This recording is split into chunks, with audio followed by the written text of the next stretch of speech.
Welcome to fair media. ఇవాళ మీతో share చేసుకోవాలనుకున్నటువంటి అంశం డొనాల్డ్ ట్రంప్ నిన్న చేసినటువంటి ప్రకటన. ఇరాన్ మరియు ఇజ్రాయెల్ మధ్య జరుగుతున్నటువంటి యుద్ధం మధ్యలో తాను ఒక పెద్ద మనిషిగా వచ్చి ఇరాన్లో ఉన్నటువంటి 3 న్యూక్లియర్ సైట్స్ మీద దాడులు చేసిన పిమ్మట ఆ దేశంలో ఉన్నటువంటి ప్రజలు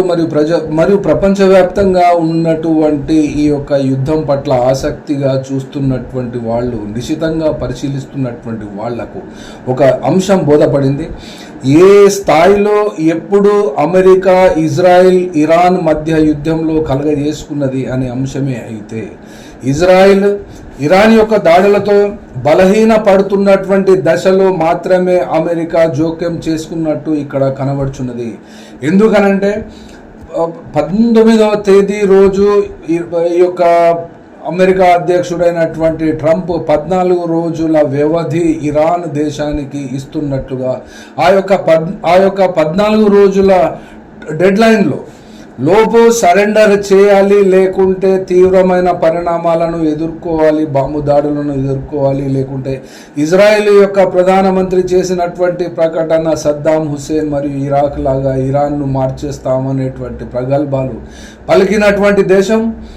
ఆ యొక్క దేశము ఎదుర్కొన్నటువంటి ఇరాన్ బాంబు దాడులకు బెంబేలెత్తినటువంటి ప్రజలు, ఆ యొక్క బంకర్లలో పడుకున్నటువంటి ప్రజలు, అక్కడ నెతన్యాహు ప్రభుత్వానికి వ్యతిరేకంగా జరుగుతున్నటువంటి ప్రదర్శనలు,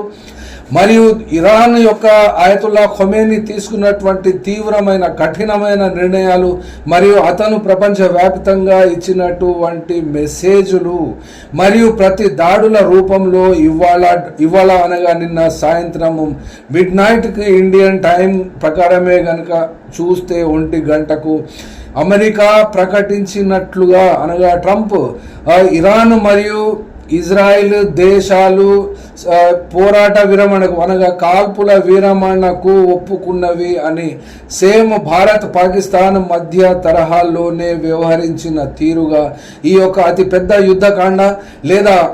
ఈ యొక్క ప్రాంతంలో గల్ఫ్లో ఆధిపత్యానికి మధ్య జరుగుతున్నటువంటి యుద్ధాన్ని తాము జోక్యము చేసుకొని ఇరాన్కు వ్యతిరేకంగా తాము మాత్రమే యుద్ధము చేయగలము అని ఇదివరకటి వీడియోలో చెప్పినట్లుగా అక్కడ ఇజ్రాయెల్ దేశము చేతిలో ఏమీ లేకుండా ఇది వైట్ హౌస్కు ట్రాన్స్ఫర్ చేయబడింది. అట్లాగే అమెరికా యొక్క బాధ్యత, ఇజ్రాయెల్ యొక్క బాధ్యత తాను తీసుకున్నది కాబట్టి ఆ యొక్క బాధ్యతల ఫలితంగానే ఆ యొక్క ఇరాన్లో ఉన్నటువంటి న్యూక్లియర్ ప్రాంతాలను 3 ప్రాంతాలపై తీవ్రమైనటువంటి దాడులు చేసిన పిమ్మట ఆ దేశము కూడా ఖచ్చితంగానే ఖతర్లో ఉన్నటువంటి అమెరికా స్థావరం మీద దాడి చేసిన పిమ్మట ఆ యొక్క విషయాన్ని ప్రపంచవ్యాప్తంగా అర్థము చేసుకున్న విషయం ఒక ప్రక్కన ఉంటే, మరొక ప్రక్కన ఈ యొక్క ఇజ్రాయెల్కు బలంగా నిలబడ్డటువంటి డొనాల్డ్ ట్రంప్కు కృతజ్ఞతలు కూడా బెంజమిన్ నెతన్యాహు ఒక వీడియో చేసి ప్రత్యేకంగా పంపడం ద్వారా కూడా తమ యొక్క బాధ్యతను తమ బరువును మొత్తం యుద్ధాన్ని అమెరికా చేతిలో పెట్టిన తరువాత అక్కడ ఆ యొక్క ప్రాంతంలో ఇరాన్తో యుద్ధానికి తలబడినటువంటి యొక్క గొప్పతనాన్ని కానీ, ఇరాన్పై దుందుడుకుగా చేసినటువంటి దాడులకు కానీ చాతగాని స్థితిలోనే తమ యొక్క ఆయుధాలను, తమ దేశ రక్షణకు సంబంధించి తమ దగ్గర ఉన్నటువంటి ఆయుధ సంపత్తి కరిగిపోతున్నటువంటి దశలో ఆ యొక్క దేశంలో ప్రజలు ఎదుర్కొంటున్న తమ నాయకత్వం పట్ల అనంగీకారాన్ని వ్యక్తపరుస్తున్నటువంటి సందర్భాన్ని కూడా చూసుకొని అక్కడ ఉన్నటువంటి బెంజమిన్ నెతన్యాహు యొక్క బాధ్యతను ట్రంప్ తీసుకున్న మీదట కేవలము 3 ఇరాన్ స్థావరాల మీద దాడులు చేసిన తరువాత ఆ యొక్క ప్రతి దాడిని తమ ఆత్మగౌరవాన్ని, గత 200 సంవత్సరాలకు పైబడి ఉన్నటువంటి ఇరాన్ యొక్క చరిత్రను మరియు ఇరాన్ దేశం యొక్క ప్రశస్తి, ఆ యొక్క దేశము అవలంబిస్తున్నటువంటి పద్ధతుల వల్లనైతేనేమి, 1979లో వచ్చినటువంటి ఇస్లామిక్ షియా విప్లవం అయితేనేమి, ఏ రకంగా చూసినా కూడా ఆ యొక్క గల్ఫ్ ప్రాంతాల్లో ఇరాన్ యొక్క ఆధిపత్యాన్ని ఇక్కడ ప్రపంచవ్యాప్తంగానే గుర్తిస్తూ ప్రజలు జేజేలు పలుకుతున్నారు. ఎందుకు ఎందుకనంటే 56, 57 దేశాలు చేయలేనటువంటి పనిని ఇజ్రాయిల్ యొక్క యుద్ధాన్ని తమ యొక్క బాధ్యతగా తీసుకొని ఈ యొక్క అమెరికాతో తలపడము అనేది ఎవరు ఊహించని పరిణామమే అయినా చాలామంది కూడా ప్రపంచవ్యాప్తంగానే అసలు ఇరాన్ ఏమిటి, అమెరికాతో పెట్టుకోవడం ఏమిటి, అసలు నిలబడగలుగుతుందా, బట్టగట్టగలుగుతుందా, ఇరాక్ లాగే ఈ యొక్క అల్ ఖొమేనీ చరిత్ర ముగిసిపోతుంది, అక్కడ కూడా ఒక పప్పెట్ ప్రభుత్వాన్ని ఏర్పాటు చేయవచ్చును. 79లో పారిపోయినటువంటి షా యొక్క కుమారుడైనటువంటి వ్యక్తి కూడా అక్కడ తాత్కాలిక ప్రభుత్వాన్ని ఏర్పాటు చేస్తే తాను బాధ్యత వహిస్తానని లండన్ ఆధారంగా బేస్ అక్కడ ఉన్నాడు కాబట్టి అక్కడ నుండి ప్రకటన చేస్తే దాన్ని పట్టించుకున్న నాదుడే లేడు. కాబట్టి ఇక్కడ ఇరాన్ మీద చేసినటువంటి దాడిని తమ ఆత్మరక్షణకు తాము ప్రతి దాడులు ఖచ్చితంగా చేసి తీరుతాము, అమెరికా అయినా పర్వాలేదు తాళపడతాం అనే రీతిలో ఇచ్చినటువంటి ఆ యొక్క మెసేజ్ను ప్రపంచవ్యాప్తంగా ఏ విధంగా తీసుకున్నది అంటే ఇక్కడ ఖతర్ ఆ యొక్క దేశము కూడా అక్కడ తమ దేశంపై జరిగిన దాడిని కూడా సీరియస్గానే తీసుకొని ట్రంప్తో ఏ బేరసారాలు ఆడుకున్నారా, కాళ్ళ బేరానికి వెళ్ళారా, భయపెట్టించారా, లేకుంటే గల్ఫ్లో ఈ యొక్క ఇంబ్యాలెన్స్ వస్తుంది అనగా ఈ యొక్క గల్ఫ్ దేశాలలో ఓపెక్ దేశాలు కానీ ఇతర గల్ఫ్లో ఉన్నటువంటి ప్రాంతాలు కానీ అనగా ఈ యొక్క ఇరాన్కు నేబరింగ్లో ఉన్నటువంటి స్టేట్స్ కానీ అటు ఇజ్రాయెల్కు నేబరింగ్ ఉన్నటువంటి 4 దేశాలు కానీ ఆ యొక్క ప్రాంతాలలో తీవ్రమైనటువంటి ప్రతిఘటనలు మరియు యుద్ధాలు చెలరేగే పరిస్థితి ఉన్నందున ఆ యొక్క దేశాల యొక్క ఆధిపత్య స్థానాలు అనగా అక్కడ పరిపాలిస్తున్నటువంటి రాజులు వాళ్ళ యొక్క ఉనికికే ప్రమాదము వాటిల్లేటువంటి పరిస్థితి వస్తున్నందున అది ముందుగానే ఊహించి గ్రహించి ట్రంప్ ఏమైనా ఇక్కడ సీజ్ ఫైర్కు ప్రతిపాదన ఇంటర్నల్గా అటు నెతన్యాహును ఒప్పించడంలో కానీ ఇటు ఇక్కడ ఉన్నటువంటి ఇరాన్ అల్ ఖొమేనీ టాప్ మిలిటరీ కమాండర్గా ఉన్నటువంటి అతన్ని ఒప్పించడంలో ఏ రకమైనటువంటి కండిషన్స్ ద్వారా ఈ యొక్క కాల్పుల విరమణ కొనసాగుతున్నది అనగా మొదటి 12 గంటలు తర్వాత 12 గంటలు అనేటువంటి పద్ధతుల్లో ఇప్పుడు ఈ యొక్క యుద్ధ విరామాన్ని అనగా సీజ్ ఫైర్ను ప్రకటిస్తున్నట్టు మరియు కొద్దిసేపటి క్రితమే అనగా 1-2 గంటల టైం కంటే ముందు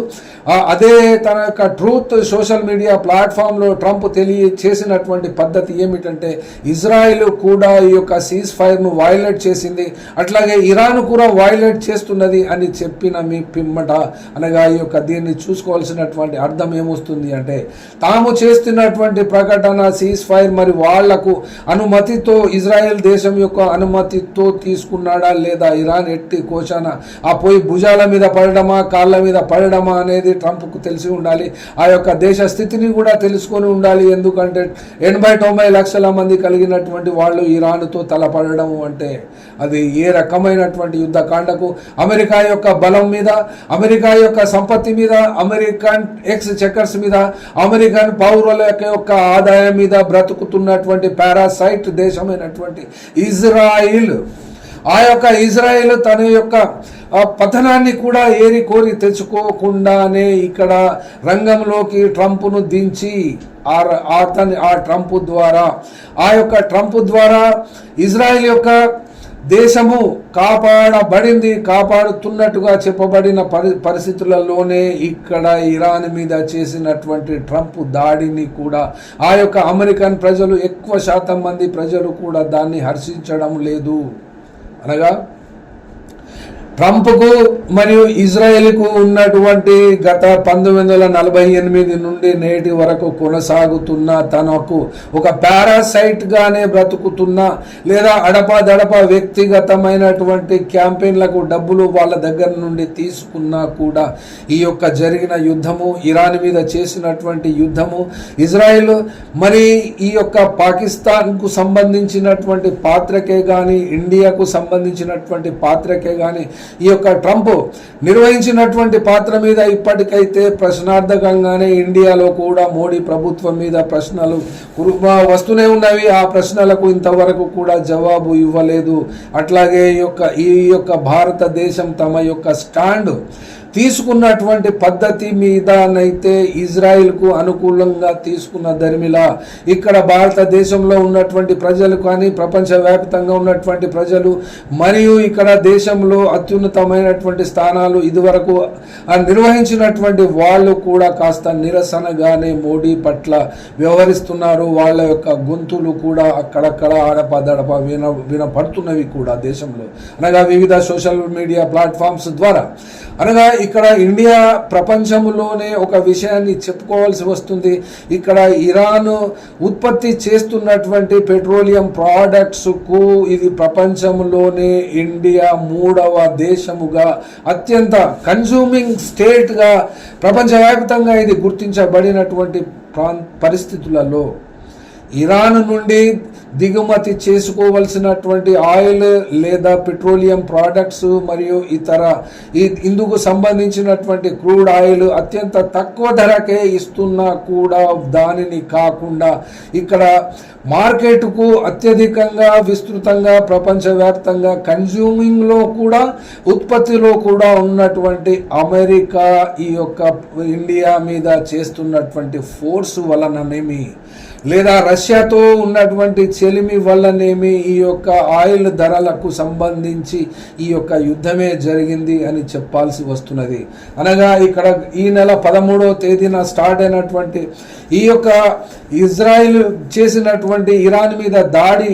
12 రోజులకే ఇది అంతమైనట్టు, ఈ అంతము అయిన తద్దరిమిలా ఇప్పుడు సీజ్ ఫైర్ పాటిస్తున్నట్లుగానే గత కొద్ది నిమిషాల ముందు ట్రంప్ ప్రకటించిన మీదట బహుశా శాంతి ప్రపంచవ్యాప్తంగా ఉండవలసిందే, శాంతియుతంగా ఉండవలసిందే. కానీ ఈ యొక్క ప్రపంచంలో 9 దేశాలు మాత్రమే న్యూక్లియర్ బాంబులు కలిగి ఉన్నటువంటి దేశాలుగా ఉండి ఆ యొక్క భయపెట్టిస్తూనే మార్కెట్లను కొల్లగొట్టడము, మార్కెట్లను విస్తృతపరచడము, మార్కెట్ల కోసము తమ దేశాల్లో ఉత్పత్తి అయినటువంటి సరుకులను అమ్ముకోవడము కోసం మాత్రమే ప్రపంచవ్యాప్తంగా ఈ యొక్క ఉన్నటువంటి ఈ యొక్క వ్యవస్థ, అనగా ఒక మాటలో చెప్పాలంటే పెట్టుబడిదారీ వ్యవస్థలో ఉన్నాము. కాబట్టి ప్రపంచవ్యాప్తంగా ఈ యొక్క పెట్టుబడిదారీ వ్యవస్థకు ఉన్నటువంటి సద్గుణమైన దుర్గుణమైనటువంటి మార్కెట్లే. కాబట్టి మార్కెట్ ఎకానమీలో కూడా భారతదేశం ఒక్కటి. కాబట్టి ఈ యొక్క ఇండియా ఏ స్థానానికి అయినా ఒక సరైనటువంటి నిర్దిష్టమైనటువంటి ప్రణాళిక లేకుండా వ్యవహరించినందువలననే ఇక్కడ భారతదేశానికి ఏ రకమైన నష్టం జరగబోతున్నది అనే విషయానికే వస్తే ట్రంప్ ఈ భారత ప్రధాని అయినటువంటి నరేంద్ర మోడీ కూడా ఇరాన్ యొక్క ప్రధానమంత్రికి ఫోన్ చేసినట్టుగా వార్తలు వస్తున్న దరిమిల మరి ఇప్పుడు తాము కూడా ఈ యొక్క యుద్ధ విరామములో కానీ ఈ యొక్క సీజ్ ఫైర్లో కానీ తమ పాత్ర ఉన్నట్టు తాము నిర్వర్తించినట్టు మోడీ అయితే ఇప్పటి వరకు చెప్పలేదు. కానీ అట్లాగే ట్రంప్ మాత్రము తాను ప్రకటించిన విధంగానే వారి యొక్క 2 దేశాలు సీజ్ ఫైర్ను పాటిస్తున్నట్లు చెప్పిన మార్నింగ్ మట్టుకి ఈ యొక్క 2 దేశాలు వయలేట్ చేసినవి సీజ్ ఫైర్ రూల్స్ను తాను అన్హ్యాపీగా ఉన్నానని ప్రకటించిన తర్వాత తీసుకున్నటువంటి చర్యలు ఏ విధంగానైతేనేమి అవి ఈ యొక్క తాము విధించినటువంటి 14 రోజుల గడువు కంటే ముందే 2 రోజులకే ఇరాన్ మీద దాడి చేయడము వలన ఇక్కడ తెల్లమైనటువంటి విషయము ఒకటి, ఇజ్రాయెల్ను ఏ రకంగానైనా కాపాడుకోవాలి అంటే ఇక్కడ ఒక వ్యాపారికి ఒక దేశం పట్ల కానీ అక్కడి ప్రజల పట్ల కానీ తమ సొంత కుటుంబం పట్ల కానీ ఏ రకమైనటువంటి అభిరుచి కలిగి ఉంటాడు అంటే తమ స్వంతంగా తమ స్వలాభము అందులో ఉమ్మడిగా ఉన్నప్పుడు మాత్రమే ఇది బోధపడుతుంది, ఉమ్మడిగా ఉన్నప్పుడు మాత్రమే ఇది సాధ్యమవుతుంది. కాబట్టి ఈ యొక్క యుద్ధాన్ని, ఈ 12 రోజుల యుద్ధాన్ని, 12 రోజుల యుద్ధ కాలంలో వచ్చినటువంటి లాభాలేమిటి, నష్టాలేమిటి అంటే ఇక్కడ ఇరాన్ను భయపెట్టించడము అనేది ఇజ్రాయిల్ ద్వారా జరిగింది. Number 1 failure.